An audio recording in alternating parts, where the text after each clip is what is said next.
It's the dream of every cricketer, the ultimate glory.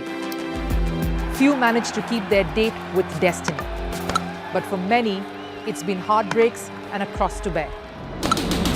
The Holy Grail is here in India. I'm Rupha Ramani, and Firstpost brings you the ringside view. We bring you the Cup of Dreams. Cricket World Cup coverage like never before. The champion! It's over! He's done it again! Unbelievable! Oh, straight into the roof of the net. Nice one. Straight down the middle. So a good performance from both teams here today. Hi, it's the start of yet another week here at Firstpost. I'm Rupha Ramani. Let's get started.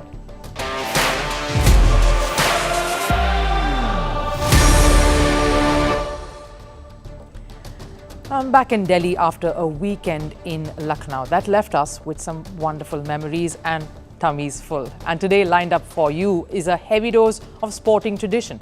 We traverse not just different sporting disciplines but also different countries. The fabric of a city has so much bearing on the sporting culture.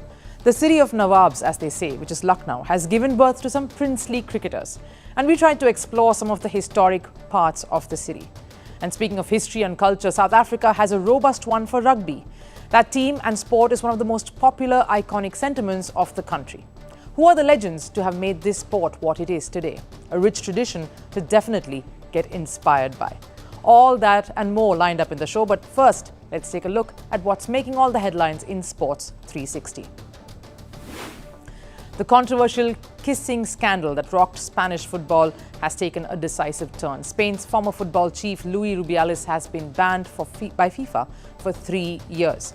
The trouble started for Rubiales when he kissed one of the players, Jenny Hermoso, on the lips without consent after Spain won a historic Women's World Cup title in August this year. Manchester City painted the town blue with a 3-0 win against a demoralised United on Derby Day. The match was at United's home ground, Old Trafford. Erling Haaland scored a penalty in the 26th minute. He doubled his tally just as the second half began. Phil Foden tapped home a third late in the match to seal a comfortable win. Red Bull's Max Verstappen claimed victory at the Mexican Grand Prix. This is Verstappen's 16th triumph of the season. He started from third on the grid and proceeded to dominate the race. Mercedes' Lewis Hamilton and Ferrari's Charles Leclerc rounded off the podium. Meanwhile, Verstappen's Red Bull teammate Sergio Perez had a race to forget. He said his first corner crash turned his home Mexican Grand Prix into the saddest experience of his career. Perez bounced off into a runoff area and limped to the pits to retire from the race. And in tennis, Italy's Yannick Sinner took home the Vienna Open title. He defeated Russian Daniil Medvedev 7-6, 4-6, 6-3 in the final. This is the second time Sinner won against Medvedev in an ATP 500 final this month.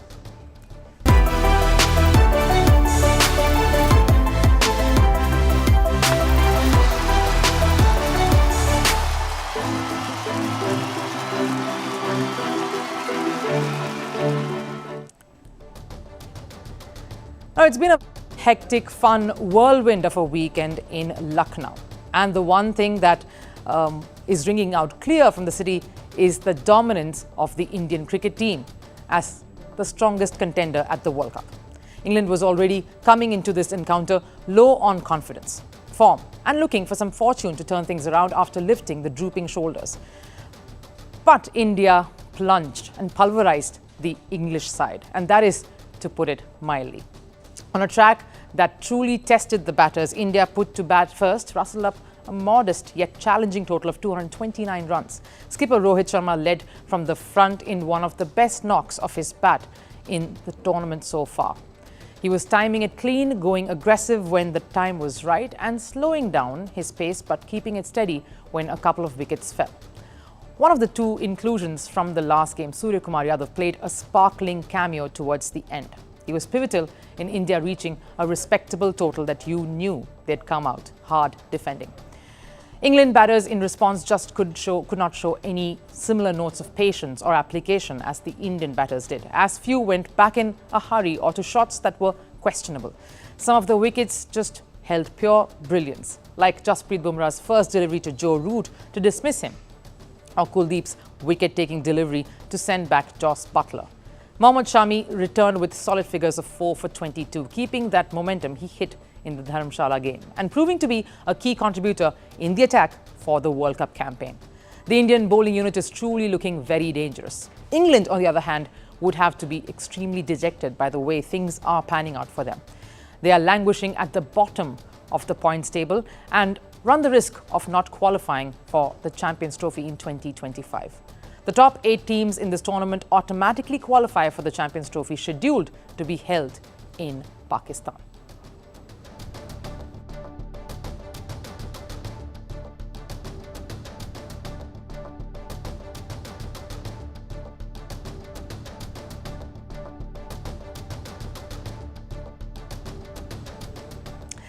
Right, but the city of Lucknow did not disappoint. It's a vibrant city in India's northern state of Uttar Pradesh. You could sense the cricket fervour in the city. The crowds that gathered in the stadium, we witnessed a lot of that. And 46,000 of them is what we were told. Completely one-sided, of course. Every Indian success, a good hit or a good bowling effort, was cheered vociferously, while the England team's successes were met with stoic silence. The city, though, has a rich cultural history, and there is a bit of a cricket legacy too. Here's a look back at the sights and sounds of Lucknow and the place it holds in the fabric of Indian cricket.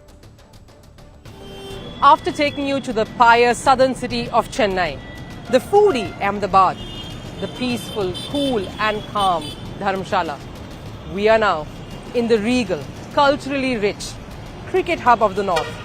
Welcome to Lucknow, in the Indian state of Uttar Pradesh.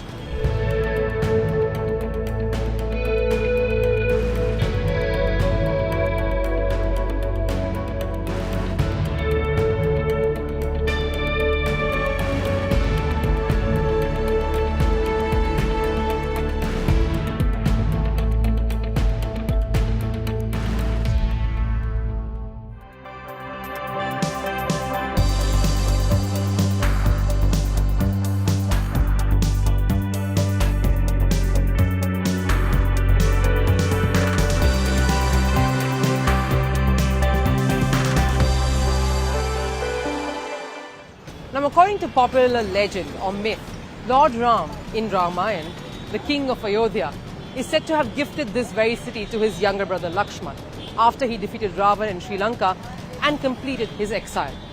Now, it's only fitting that just before the country is set to celebrate the festival of lights called Diwali, which signals the return of Lord Ram, we are here in Lakshmanpur or Lakhanpur or Lucknow.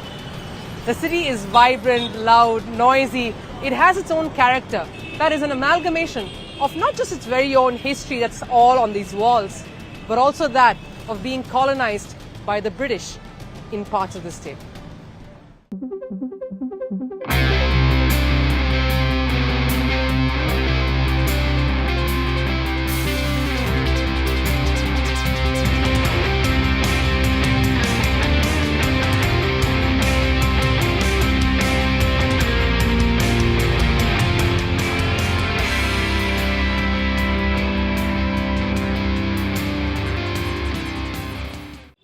Now, we speak of cities like Mumbai, Delhi, Bengaluru, maybe even Chennai and Kolkata to be the main cricket centers in the country. Lucknow here in UP is quietly growing its own cricket story. Yes, it has an exciting cricket legacy, a bit of a history where a handful of cricketers have gone on to establish themselves as international talents on the international stage for India, like Suresh Raina, Ekta Bisht, Piyush Chawla, RP Singh, Praveen Kumar, Bhuvneshwar Kumar, Poonam Yadav, or even an exciting future talent like Rinku Singh. But it has been tournaments like the Indian Premier League or the Women's Premier League that has thrown the spotlight sharply back to the city and the state. So while there is a rich history here of sorts, of certain cricketers helping put UP as a state on the India cricket map, I won't be surprised if some of the youngsters here pick their favourites to be players like KL Rahul or Deepti Sharma, who happen to be captains of their city-state franchises.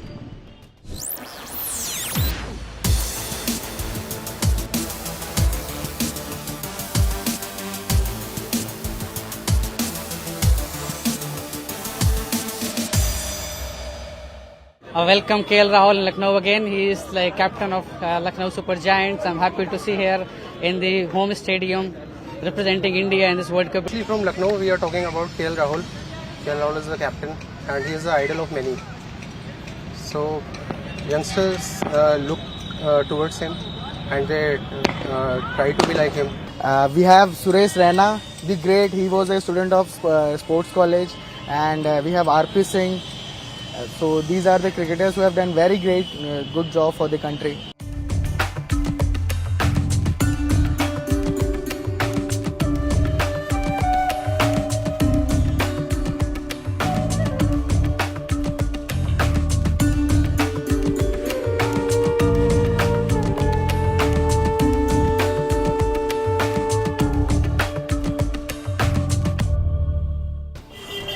Well, all that talk of cricket and history has made us quite hungry. So we're here at the busiest food street in the city to savor some of its delicacies. It's known for its amazingly delicious kebabs. They say if you are playing like a Nawab, which is a prince, you ought to eat like one. So here goes.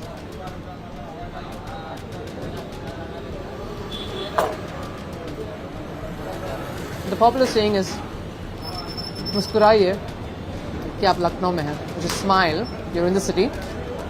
I'm certainly smiling. This is yummy.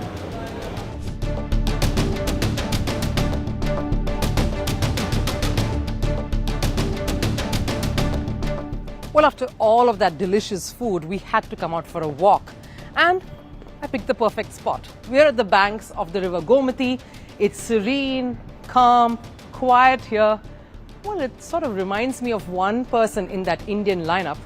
It's none other than KL Rahul. It's been a bit of a homecoming for him here in Lucknow, being the captain of the Lucknow franchise in the Premier League. And ironical too, because he sustained that injury that kept him away for some months, playing for the Lucknow franchise. So this is special in many ways. And we've just seen him going from strength to strength post that injury. We saw glimpses of that, of the new and improved version of KL Rahul at the Asia Cup, and we're seeing so much more of KL 2.0 at the World Cup. Just how these waters are so still and calm. That's what KL Rahul exudes and lends to that Indian batting lineup. He's the perfect link, really, to connect the flamboyance of Rohit and the flair of Virat. That stability in the middle order is what KL Rahul brings to the table. And this new and improved version is so key for India's success. Let's take a look at why his presence and contributions is important for India's campaign in the important second phase of the World Cup. The power-packed Indian team has one man who's been an unsung hero, and that's KL Rahul. It's a comeback story that must be told. He's key in the lineup as India progressed through the Cricket World Cup tournament. Rahul found himself in the middle of a lot of criticism. His inclusion in the World Cup squad initially sparked a lot of debate. Was he going to be a delight or a disaster? The dressing room stories will tell you he was the former. As the lights dimmed at the Ekana Stadium after the match, Rahul's jersey and name gleamed in the darkness. His remarkable skills were on full display yesterday. Those crucial saves and his agility prevented the boundaries, when it could easily have been a disaster after India's underwhelming run target. Rahul humbly knelt down to accept the Fielder of the Match medal. Now he's the only player to have the accolade under his belt twice. KL Rahul nearly missed a chance to play on home soil this time. A thigh injury almost derailed his World Cup plans. But he's now making the most of this opportunity. He scored a total of 216 runs in 6 matches so far, with the highest innings score of 97. That was during India's World Cup opener against Australia. He helped India chase their target after the top order collapsed. There have been several bumps on the road for him. His thigh injury during the IPL was his worst nightmare. Returning to the same ground where he injured himself must really have brought out the haunted memories. Memories of the injury that kept him off the field for months. He said, and I quote, "I can't say that it's not on my mind. Yesterday when I came to the ground, the last memory of this ground is that. falling down and injuring myself. Hopefully I can put that aside and I can make some better and happier memories to forget all of that. Now Rahul is India's first choice ODI wicketkeeper. After going through a path that was filled with thorns, he's back with enhanced wicket-keeping skills. Rahul's upswing was seen in the Asia Cup in Sri Lanka. He hasn't allowed India to feel the absence of Rishabh Pant. The match in Rajkot saw him take 2 catches and effect a stumping. And he was rightfully handed the Player of the Match award then. Now he's a beast at the number 5 spot, who can pacify moments of tension during a match. He has played musical chairs in the squad's lineup, but the middle order seems to be his sweet spot. For him, this World Cup is about more than just good batting. It's a personal battle for a man who was caught up in a whirlwind. Now it's time to meet the super fan of this week. That's what we've been doing. We've been bringing you stories of interesting fans who have gone that extra mile for their love of the game, or have anecdotes to share that will melt your heart. And this week, I want to share the story of a young boy with you, our youngest super fan yet, who travelled to Lucknow all the way from Delhi by road to watch his very first World Cup match with his family at the stadium. Now, this little cricket lover, all of 10 years, is quite the cricket junkie, with fandom for MS Dhoni to imitating Trent Bolt's bowling style. Listen in. First time you're watching the World Cup? Yeah, I was born in 2012, and in 2011 the World Cup was here, but I was not there. So now it's the time, so I can watch it, the World Cup. So is that the first World Cup you're watching? Yeah, I am the first World Cup to watch. This is the first World Cup match you're watching? Yeah. Do you live in Lucknow? Do you live in Lucknow? No, I live in Delhi, in Rapuram, and we came for car from here to see the match only. Do you watch other countries also play? Yeah, sometimes, because the table points are going there and there, so we watch cricket of other countries also. Who's your favorite cricketer? Actually, he is MS Dhoni, but nowadays he is retired, so my favorite is Virat Kohli. Who's your favorite non-Indian cricketer? My favorite non-Indian cricketer would be Trent Bolt, because the bowling of him is very good, and I inspired my bowling style from him only. Now, it's always easy to talk to fans supporting the home side here during the World Cups, of course, which is Team India, especially if it's a World Cup in India. The stadiums for an India match is a sea of blue, and one really has to dig deeper to get voices rooting for the opposite camp. Well, in this case, it was the England side. Amidst a wave of Indian fans cheering for Team India, I did manage to find some English fans who are continuing to turn up at the venues to show their support. Having travelled all the way here to India, they are still a little despondent, and of course by their team's performance. Let's listen in. Is this your first World Cup in India? Yes, first time in India at all. So I went to a few games last World Cup when it was back at home, but first time I've been here, and yeah, enjoying it so far. So you had a good experience in the last World Cup. Obviously didn't turn out well. How disappointed are the Indian fans? Yeah, the fans are devastated. It's been, obviously, we knew that the players were older. 4 years on, it was going to be tough in these conditions, but we all thought we'd be better than this. It's been embarrassing throughout. Apart from one game where we won, all the losses, it's not been close. We've been second best by a long way. Have you watched England cricket for long? Are you a proper England cricketer? So, like everyone my age, got into cricket with the 05 Ashes, so about 18 years. We've had quite a few highs, quite a few lows. I think this is probably the worst that we've seen it. What do you see the reason for something like this? Because you've got a fantastic bunch of players. Yeah, they are. It's a good bunch of players. I think a lot of the players aren't really suited for it. The balance of the team is a little bit off. So I think we're missing a bit of X factor, missing a bit of, obviously Jofra would be good. Reece Topley was our best player. He's gone now. We just need something. Don't know what it is, but once we see it, we'll know.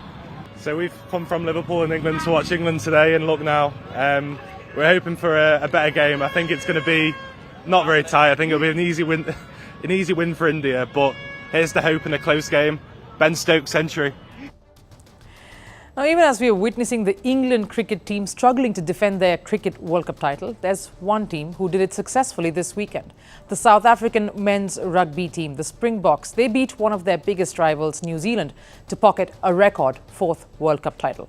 The South African cricketers cheered and celebrated this moment of glory, and hopefully they will be drawing some inspiration to make a memorable double with the Cricket World Cup. Now, rugby is a sport that is associated with brute force. It's not an easy sport to train and pursue.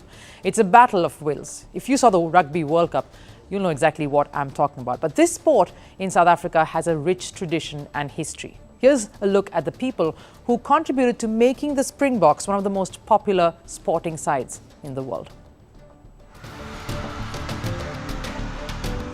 The Springboks have successfully defended their crown. South Africa claimed their record 4th title after defeating New Zealand in one of the most grueling of finals.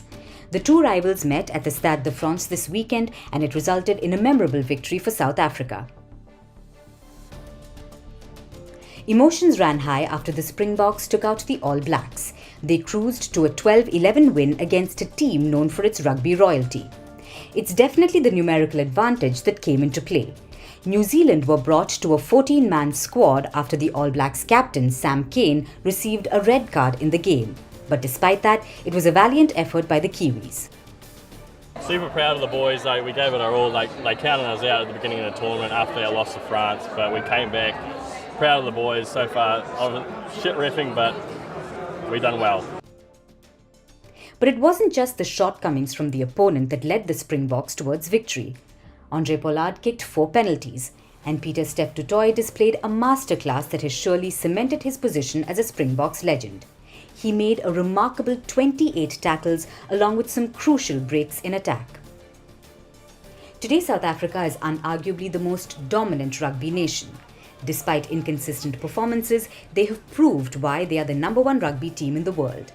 Their 4th crown is a feat that no one has achieved before. And the monumental significance of this win did not go past the boys, particularly the captain. It's huge. It's always big playing against the All Blacks, but to play it in a World Cup final when it's #1 and 2 team in the world playing head to head, I don't think it's stuff that you can dream about because it doesn't happen often. I don't think it will happen in our lifetime again to have 2 teams like this. And we've prepared as hard as we can, and we know what to expect. Obviously, they might have some new things coming, but I think for a player to be playing in a game like this, I don't think it will ever get any bigger. The victory marks South Africa's undisputed reign in the sport, and it's been made possible by legends who have walked the sport over the decades and contributed to the South African legacy in this sport. South Africa's first Rugby World Cup was in 1995. Nas Botha, who played as a fly half. During his career, Nas Botha was named Rugby Player of the Year 4 times, and he remained the country's highest run scorer for several years with a total of 312 points and 28 caps. Next is the iconic flanker Francois Pienaar. The sight of him lifting the William Webb Ellis Trophy with Nelson Mandela is a visual spectacle that will be etched in the memory of fans. He debuted in 1993 as the captain.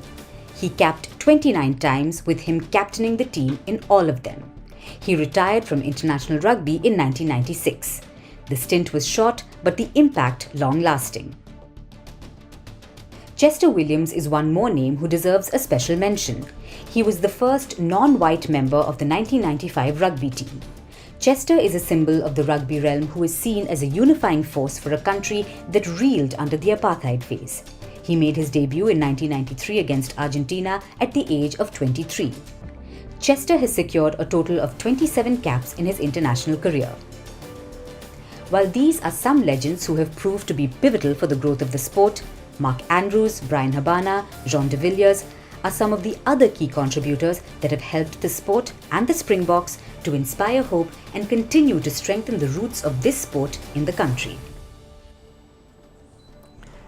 Well, that's all the time we have today, but before we say goodbye, I want you to see these wonderful celebration visuals that's coming from South Africa. It's a wave of sheer joy that gripped a lot of the fans there when they witnessed their team lift the Rugby World Cup for a record 4th time. From fireworks to people dancing on the streets to tears of joy. Only a sport can manage to bring these many emotions all together in one moment. Thanks for watching. Stay tuned. Goodbye.